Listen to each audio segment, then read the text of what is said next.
Bago natin simulan ang kwentong ito, shoutout ko muna yung mga bagong warrior members ko na sina Ted Fidilaga at sa mga nag-renew ng badge na sina Densky Boy Kalunsod, Rough Stuff at kay Shadow Fighter. Maraming salamat po sa inyo. Simulan na natin to. Magtatawag pa kasi siya ulit nang papasok sa loob. Nung may pumasok na naman, akala mo para itong aso. Bukod sa hingal ng hingal ito, tumutulo din ang laway at napaka-agresibo. Mabuti na lang, gumana sa nilalang na to yung pamako ni Papay Sito. Tinanong niya ulit kung anong pangalan, anong uri, at anong kailangan sa katawan ng tao. Kaso lang, ang palagi lang nitong sagot sa kanya, puro pasinghal na, "Tao ka lang! Tao ka lang! Papatayin ka namin!" Nang magsalita si Papay Sito ng, "Pasensyahan na lang ho tayo ah." Pinatong ni Papay Sito yung baon ng nyog sa dibdib nito. Tapos naririnig nilang lahat na hirap itong huminga. Akala nga ng mga kamag-anak ng pasyente, mamamatay na eh. Nang biglang naputol ang paghinga nito at hinimatay na naman. Sabi ni Papay Sito sa pamilya ng pasyente niya, napakarami naman ng kalaban nun. Ilan ba ang pinatay niyang elemento? Wala namang nakakaalam sa mga kamag-anak niya kung ilan eh. Gawa ng lumalakad ito ng solo lang. Ni isa sa kanila hindi niya sinasama kapag may ginagamot siya. Matapos nilang mag-usap ng kamag-anak ng pasyente niya, nagtawag siya ulit ng espiritu. Pero sa pagkakataong ito, nangingisay na yung katawan ng pasyente niya na para bang hindi na nito kinakaya. Kaya ang desisyon ni Papay Sito, ipagpabukas na lang ulit yung gamutan. Magpahinga na lang muna siya. Pinagamit ni Papay Sito yung kwarto niya para sa pasyente niya at sa dalawa nitong kasama. Ang gusto kasi ni Papay Sito, 24 oras niyang mababantayan yon. Gawa ng sobrang delikado na ng sitwasyon nito. Parang pwedeng-pwede siyang mamatay sa isang kisap mata lang. Tsaka, kailangan din ni Papay Sitong i-monitor yung kinakain ng pasyente niya. Dahil kapag gano'n na pala ang kalagayan ng isang tao, dapat pinapaiwas na ito sa kahit na anong klase ng karne. Tanging kanin, gulay at prutas lang ang pwede niyang kainin. Ayon kay Papay Sito, kapag ganito na pala kalala ang sitwasyon ng isang pasyente, bawal na bawal dito ang karne. Gawa ng mas pahihinain nito ang espiritual niya. Sabi-sabi noong panahong ito na bawat hayop na kinakatay natin ay meron ding espiritu. At nakakatulong ang espiritu ng hayop na yun na magpalala ng sakit ng isang tao. Kasabihan to noon ha, baka mamaya hindi na kayo magsikain ng karne. At saka, uulitin ko lang, kasabihan lang ito. Unang pinakain ni Papay Sito sa pasyente niya, nilagang talbos ng kamote at kanin lang. Ang sabi niya, kahit konti kumain siya kasi gulping-gulpi yung katawan niya dahil sa mga sumapi sa kanya. At ang masakit pa nito, may isang demonyo ang sumapi sa kanya. Kaya talagang maraming enerhiya ang nawala sa kanya. Habang kumakain sila, pinagmamasda ni Papay Sito yung pasyente niya. Aligaga ito at parang hirap na hirap ngumuya. Ang tanong ni Papay Sito dito, "Ayos ka lang?" Sumagot yung pasyente niya ng, "Mainit. Maginaw. Ang hapdi ng mata ko." Habang sumasagot ito sa kanya, napatingin si Papay Sito sa paghawak nito sa tinidor. Nakaamba ito na mananaksak.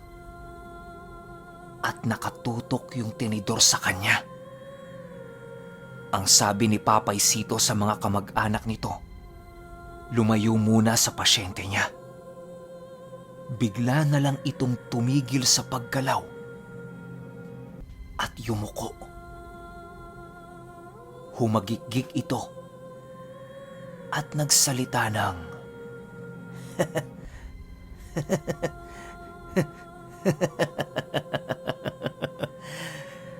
"Ay, hindi mo alam kung anong pinapatira mo sa bahay mo. Akala mo lahat kaya mo."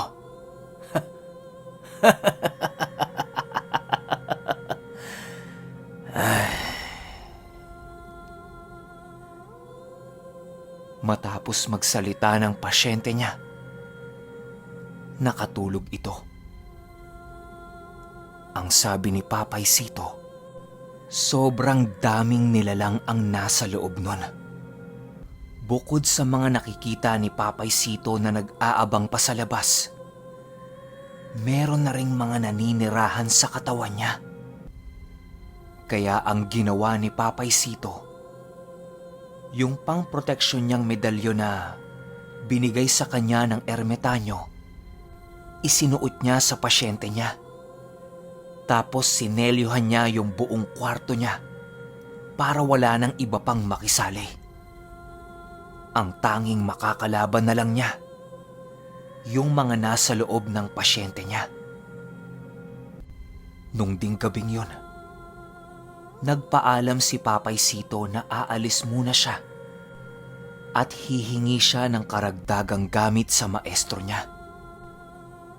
Naglakad si Papay Sito no ng 10 oras ng gabi. Nagmamadali siyang pumunta sa ermitanyo para hingiin ang payo nito at para magpatulong na din. Habang binabaybay ni Papay Sito yung daan papunta sa ermitanyo, samot-saring nilalang ang sumasabay sa kanya. May mga nananakot, naninindak, nanggugulat, pinagtatawanan siya. Basta, para bang minamanipula yung utak niya. Ang sabi ni Papay Sito sa mga ito, "Huwag niyo akong subukan ha. May problema ako ngayon. Huwag kayong sumabay." Ang kukulit pa rin. Ang ginawa ni Papay Sito, umupo siya, tapos dumukot siya ng lupa.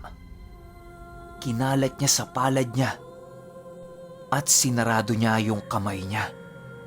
Bale, nasa loob ng kamay ni Papay Sito yung lupa. Patuloy siyang naglalakad habang patuloy din siyang kinukulit nung mga nilalang sa paligid.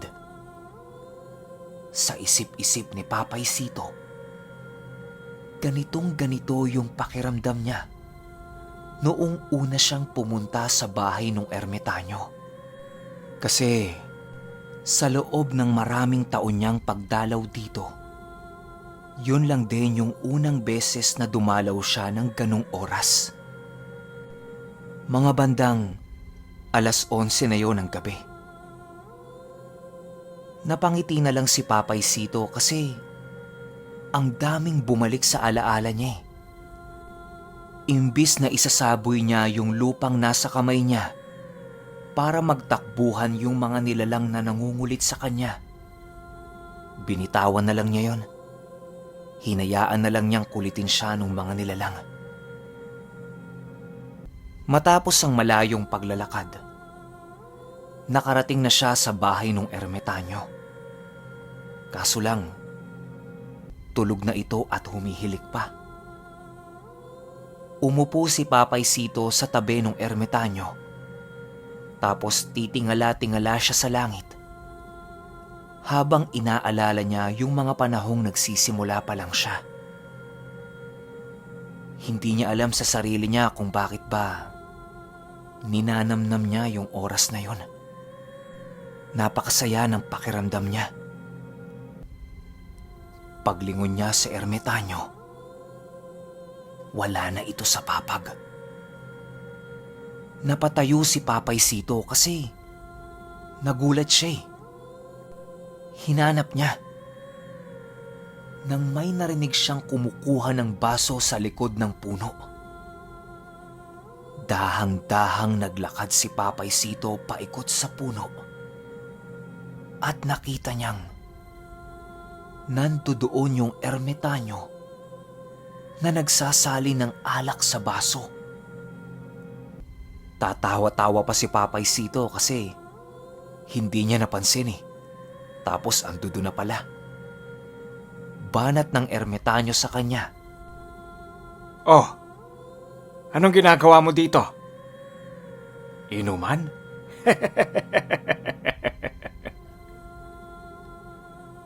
Nag-inuman muna sila noon habang nagkukwentuhan. Nung nakabuelo na si Papay Sito, tinanong niya yung ermitanyo ng, "Nong, kung sakali bang magpatulong ako sa pasyente, tutulungan mo ba ako? Kasi, Nong, alam mo, hindi ko kakayanin yun mag-isa eh."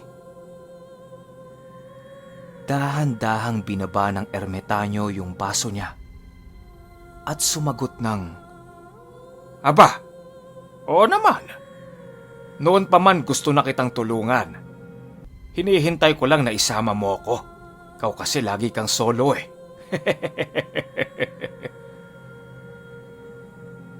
Tuwang-tuwa si Papay Sito nung narinig niya yon.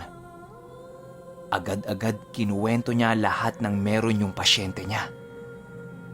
Habang nagkukwento siya, kinukuha na ng ermitanyo yung mga gamit niya. Tapos may mga pinupunit-punit ito sa puno. Nung tapos na yung ermitanyo, tanong ni Papay Sito rito, "Nong, lahat ho ba yan gagamitin natin sa pasyente ko?" Sagot nito sa kanya, Ha? Hindi naman lahat. Yung iba ibibigay ko sa'yo. Ingatan mo to ha. Mababait to.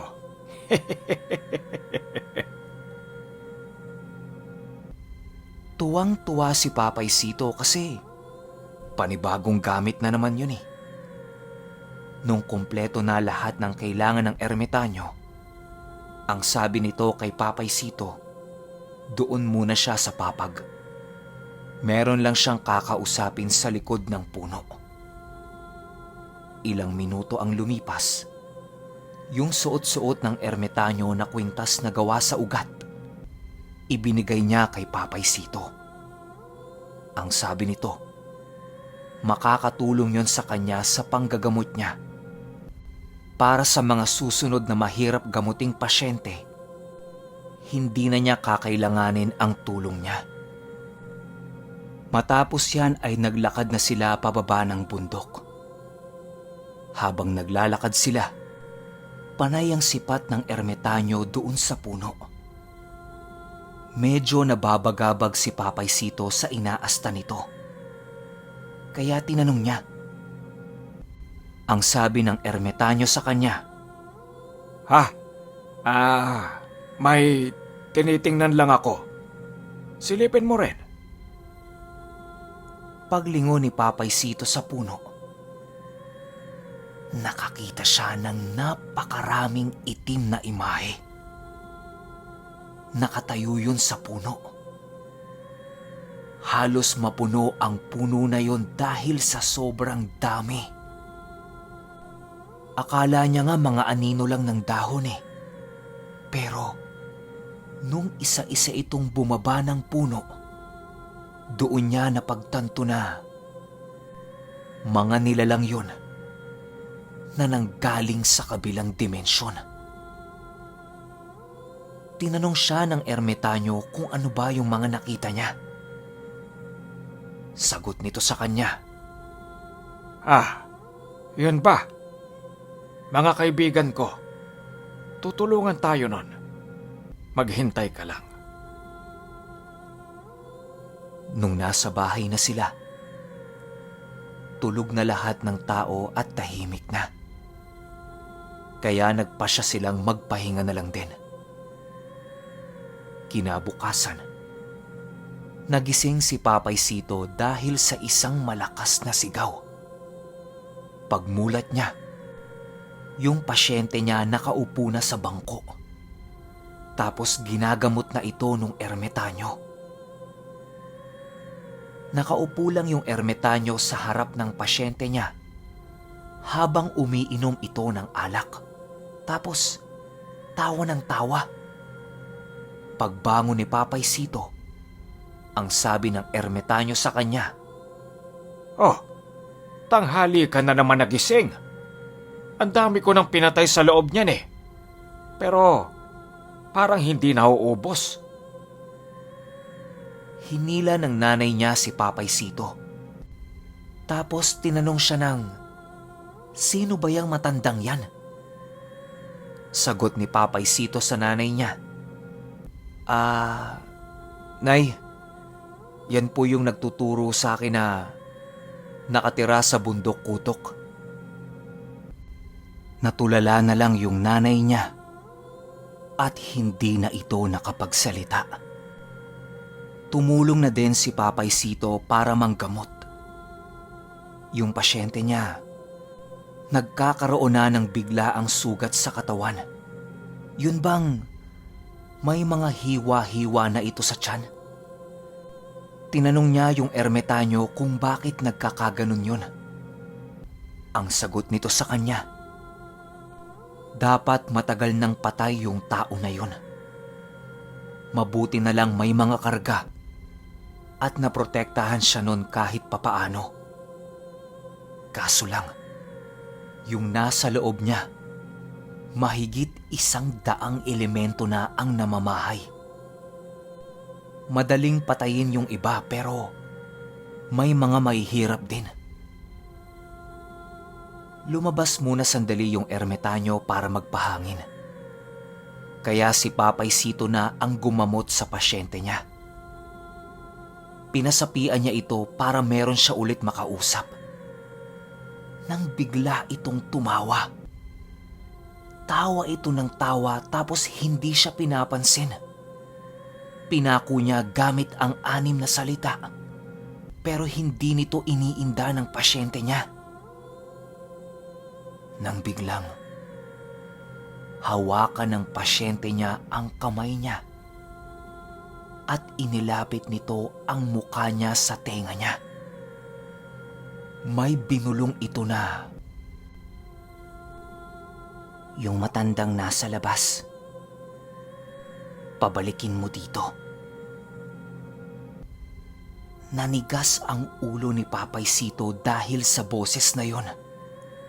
Yun ang kauna-unahang kakaiba at kalmadong boses na narinig niya sa buong buhay niya. Wala siyang naramdamang takot o kaba at tila ba parang pinapasok ng boses na yon yung utak niya. Bago pa man din kumalas sa pagkatino si Papay Sito, tumakbo na siya sa labas para tawagin yung ermitanyo. Ang sabi niya, Nung, hinahanap ka nung nakasapi. Nagbuntong hininga yung ermitanyo at nagsalita ng, Dumating din. Halika, panoorin mo to. Pagpasok nila sa loob ng bahay, nakatayo na yung pasyente ni Papay Sito habang nakatagilid ang ulo nito at nakatitig doon sa ermitanyo. Dahan-dahang lumalapit yung ermitanyo dito. Nung magkatapat na sila, pinatong ng ermitanyo yung dalawang daliri niya sa ulo nito at unti-unti niyang pinaupo. Nagsalita yung ermitanyo ng, Nangangalay kasi ako kapag nakatayo eh. Upo tayo ha. nang sumagot yung nakasapi ng, Tanda, naaalala mo pa ako? Alam mong walang magiging talab sa akin yung mga dasal-dasal ninyo.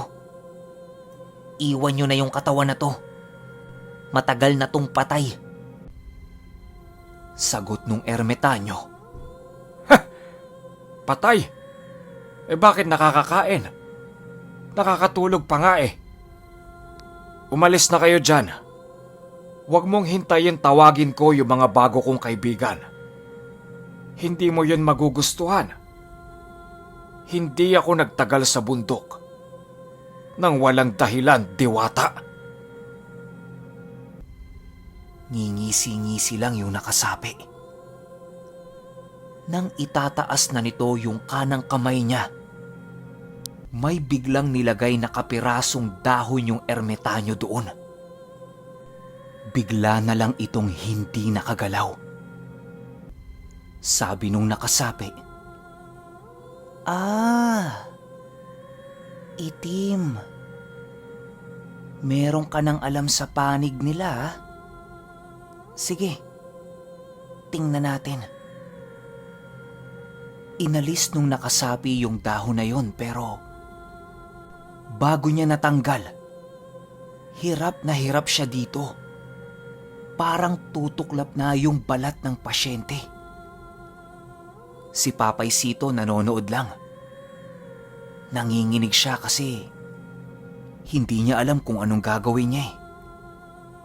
Kalmadong-kalmado lang yung ermitanyo habang nakikipag-usap doon sa nakasapi sa pasyente. Pero bigla na lang nagtaas yung boses nung nakasapi. Ang sabi nito, kahit anong uri pa ng elemento ang tawagin niya, susunugin niya lang yon sa harapan niya. Mabuti pa, wag na niyang gawin yung binabalak niya. Nagwawala na ito sa bangko habang sigaw ng sigaw. Biglang tinawag ng ermitanyo si Papay Sito. Ang sabi niya, buksan yung pintuan ng bahay nila. May mga papasok. Agad namang binuksan ni Papay Sito yung pintuan nila. Dito siya nakaramdam na sobrang lungkot at sobrang bigat na presensya. Isipin niyo nagbukas lang siya ng pintuan pero bigla na lang siyang lumuha at napaupo sa lapag. Akala niya nga, simpleng luha lang eh.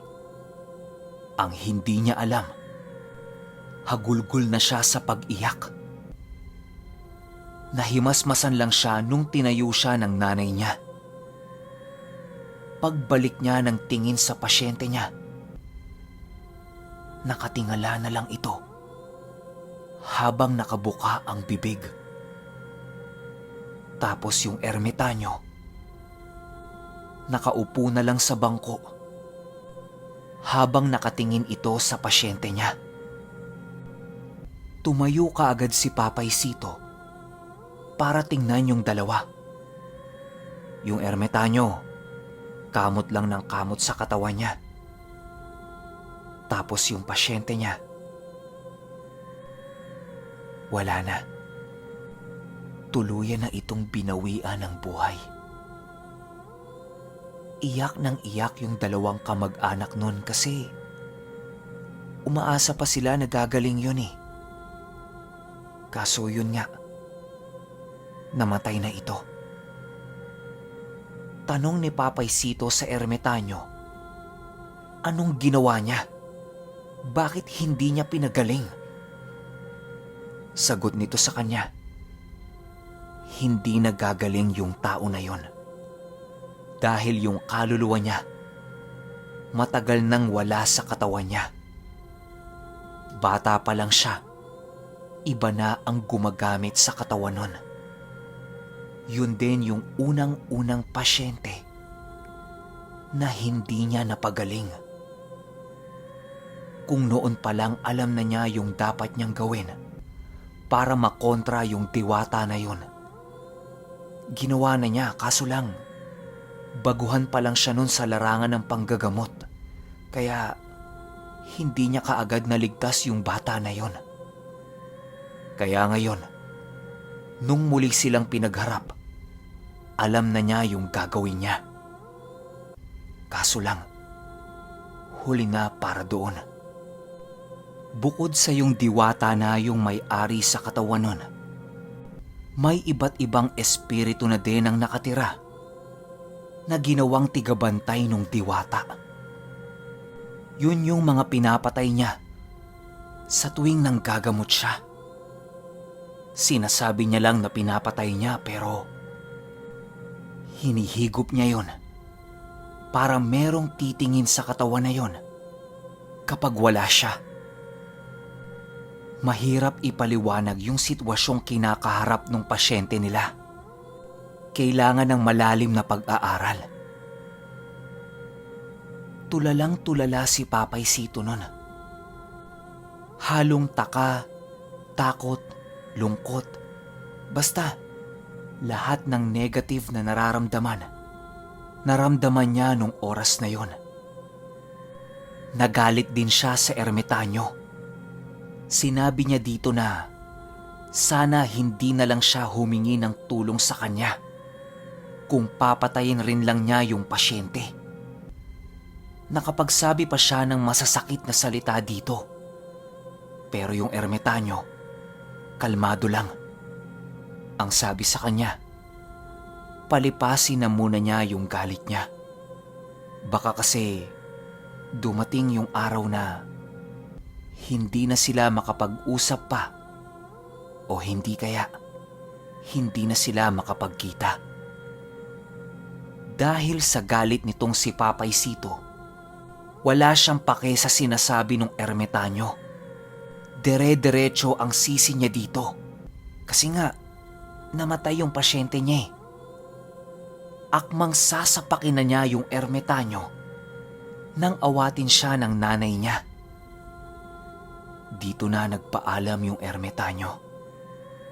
Ang sabi nito sa kanya, Sito, mauna na ako sa'yo ha. Ingatan mo yung kwintas na yan. Ikaw ang pinakapaborito kong taong nakilala ko. Paalam. Naglakad palabas ng bahay yung ermitanyo habang sigaw ng sigaw si Papay Sito. Makalipas ang ilang oras, nagpaalam na yung mga kamag-anak ng pasyente na aalis na lang sila. Malayo pa kasi ang uuwian nila. Mabuti na lang, dala nila yung kalabaw nila. Kaya merong hihila sa bangkay ng kamag-anak nila. Tatangu-tangu lang si Papay Sito kasi tulala pa rin siya. Lumipas ang buong araw na yun na wala siya sa sarili niya. Kinaumagahan, nagpasya siyang puntahan yung ermitanyo para humingi ng tawad dito. Habang naglalakad siya, hinahanda na niya yung sarili niya kasi alam niyang pagagalitan siya nito eh. Nung makarating siya sa bahay ng ermitanyo, walang tao doon. Inisip niya, baka pumunta lang ng ilog. Kaya naghintay siya. Lumipas na ang buong araw. Wala pa rin. Hanggang sa inabot na siya ng hapon, pero wala talagang dumating. Kaya nagpasya na lang siya na umuwi na lang. Kinaumagahan, bumalik siya. Ganon pa rin ang nangyari. Sa loob ng ilang buwan, araw-araw siyang pumupunta sa bahay ng ermitanyo, pero ni anino nito, hindi niya nakikita. Nagpasya siyang doon magpalipas ng isang buong araw at doon din siya matutulog. Kinagabihan, umaasa siyang makikita niya yung ermitanyo pero wala pa rin eh. Maya-maya pa, dahang-dahang nagliwanag yung puno kung nasaan yung bahay ng ermitanyo. Punong-puno ito ng mga alitaptap. Manghang-mangha si Papay Sito sa nasaksihan niya. Sa hindi niya namamalayan, unti-unti na ring tumutulo yung luha niya at nakakaramdam siya ng napakatinding lungkot. Nang may nagsalita sa likod niya ng, "Oh, Sito, pumunta ka nang wala kang dalang alak? Ay, nako."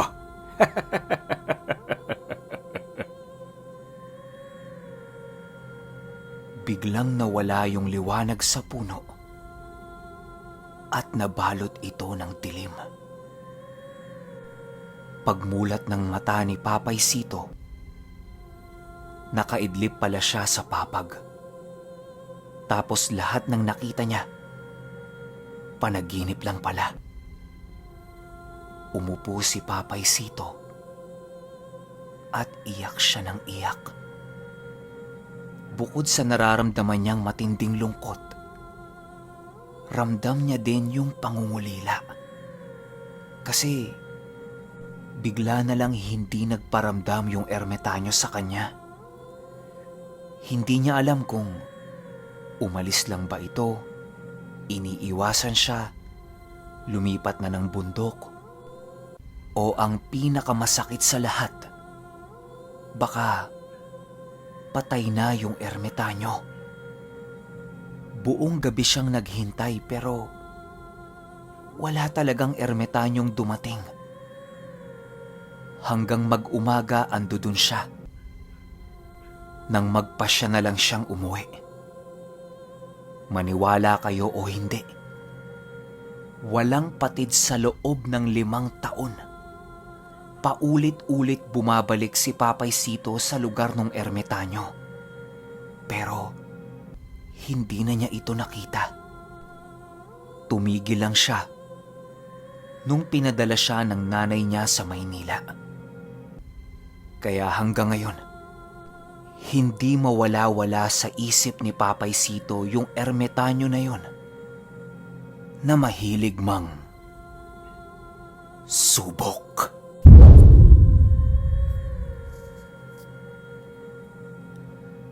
Okay, opinyon ko sa buong kwento. Parang bigla ako napatras magbigay ng mahabang komento kasi bukod sa sobrang ganda nitong karanasan ni Papay Sito, alam nyo ba na buhay pa si Papay Sito? Kasalukuyan silang naninirahan sa Nueva Ecija kasama ng iba pang mga pinsan ng lola ko at mga tito at tita ko. Nakakalungkot lang kasi parang wala siyang ending. Gawa ng hindi na niya nakita pang muli yung ermitanyo, di ba? Ako ito lang, sa akin lang to . Kaya siguro tinablan yung diwata na yon sa ginawa ng ermitanyo sa kanya. Kasi meron siyang ginamit na aral mula sa kaliwa. Kaya pansin nyo, biglang nagbanggit yung diwata ng itim. Para sa kaalaman nyo rin, yang mga diwata, purong-purong dibino yan. Kaya yung mga gamit na mga antingero na purong kanan, hindi talaga tatalab dyan. Kahit kaninong antingero ninyo itanong, dibinong-dibino ang mga diwata. Ang makakalusot lang sa uri na yan, yung mga matataas na gamit sa kaliwa. Kung pakikinggan ninyo ng maigi yung kwento, may mga nililingon-lingon yung ermitanyo sa puno, di ba? Tapos, may mga inaalis-alis siyang papel. Malaki ang posibilidad na mga demonyo yon o kung sino mang mga nasa kaliwang panig na kinulong niya doon para ipangbabala niya kapag nagkita sila ulit ng diwata. Alam din kasi ng ermitanyo na balang araw, magkikita sila ng diwata. At ayun nga, nung nagkita sila, binuhos niya lahat doon. Tapos bigla na lang nawala yung diwata. Hindi natin alam kung napatay niya ba o ibinigay niya doon sa mga alaga niyang demonyo. Tsaka 'di ba, kalat nga sa buong lugar nila Papay Sito na merong pamilya ng aswang sa Bundok Kutuk. Saan napunta yung mga yon, 'di ba? Pwedeng kinulong din ng ermitanyo. 'Di ba? Ano sa palagay ninyo? Yun naman sa akin lang. Pero ang kapalit nun, lahat ng ginawa ng ermitanyo, malamang sa malamang, buhay niya.